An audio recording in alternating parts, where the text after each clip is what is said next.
얘들아, 요즘 가장 핫한 키워드가 뭐야? AI, 데이터 이런 거란 말이야. 요즘 너희들이 맨날 쓰는 챗GPT, 클로드, 제미나이 이런 것들이 다 AI란 말이지. 여러분 다 쓰잖아. 지난번에 내가 내줬던 숙제도 다 AI 위해서 한 거 아니야? 어쨌든 오늘은 데이터 사이언스와 AI에 대해서 설명을 해볼게. 너희들도 산업공학과 학생인데 이 정도는 알아야 되지 않겠니?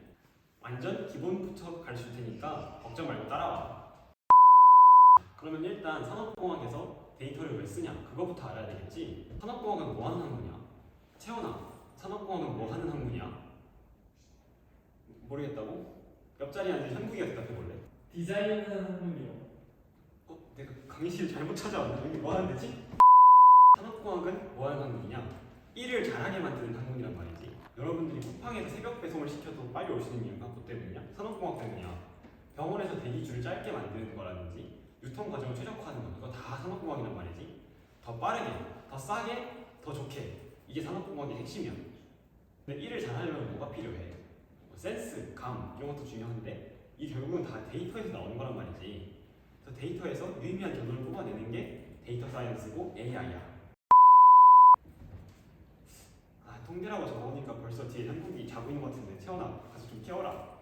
이거 진짜 중요한 거야. 진짜 쉽고 진짜 중요해. 이리나, 이거 분필 공장을 운영한다고 생각해보자. 첫날에 분필을 계산했는데 9.5cm였어. 그 다음 날에는 10.5cm였다고 생각해보자. 그럼 우리는 이 공장에서 생산되는 분필들이 대체적으로 얼만큼인지 알고 싶단 말이지. 이걸 구하기 위해서 쓰는 게 평균이야. 이 숫자들을 싹 다 더한 다음에 이 숫자의 개수를 나눠주면 10cm에 나오거든.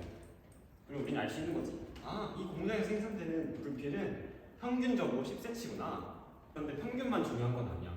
예를 들어 채원이네 공장에서는 분필이 이렇게 나온다고 생각해보자. 그러면 평균은 같은데 여기는 훨씬 분필의 길이가 넓게 분포되어 있지.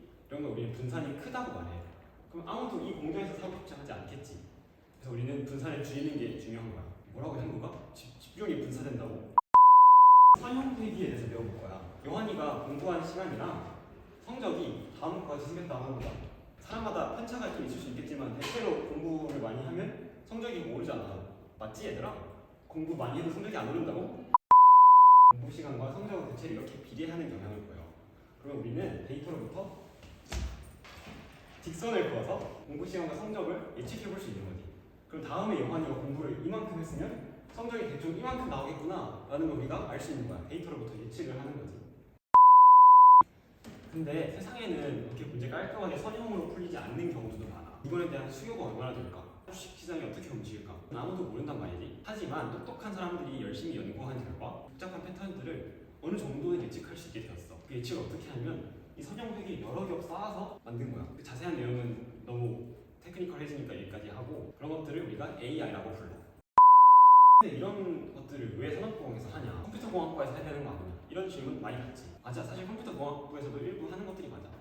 하지만 예를 들어 컴퓨터공학부에서 좋은 돋보기를 만들면 산업공학은 그 돋보기를 어느 사람을 갖다 대어서 어떤 문제를 풀어야 될지 예측하는 것이 산업공학의 역할이라고 볼 수 있어.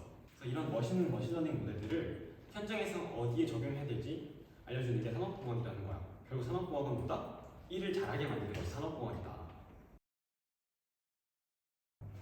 배울 수 있지. 물론 수학적인 기초를 쌓는 것도 중요하지만 요즘은 코딩 이런 거 다 AI가 해주잖아. 그래서 중요한 거는 막 코딩 실력 이것보다는 어떠한 문제를 어떠한 데이터로 풀 것인가 라고 맞출 수 있는 논리적 사고력이 더 중요해. 아까 말했잖아. 스마트 팩토리에서는 AI로 불량품을 자동으로 탐지하고 재고관리 이런 거에서는 수요 예측 미리 하고 금융 컨설팅이라든지 IT 프로덕트 매니저 이런 것들을 다 데이터를 쓰기 때문에 요즘 세상에서는 데이터가 안 들어가는 게 없거든. 그래서 데이터를 읽을 줄 아는 산업공학과다? 그러면 갈 수 있는 게 엄청 많아.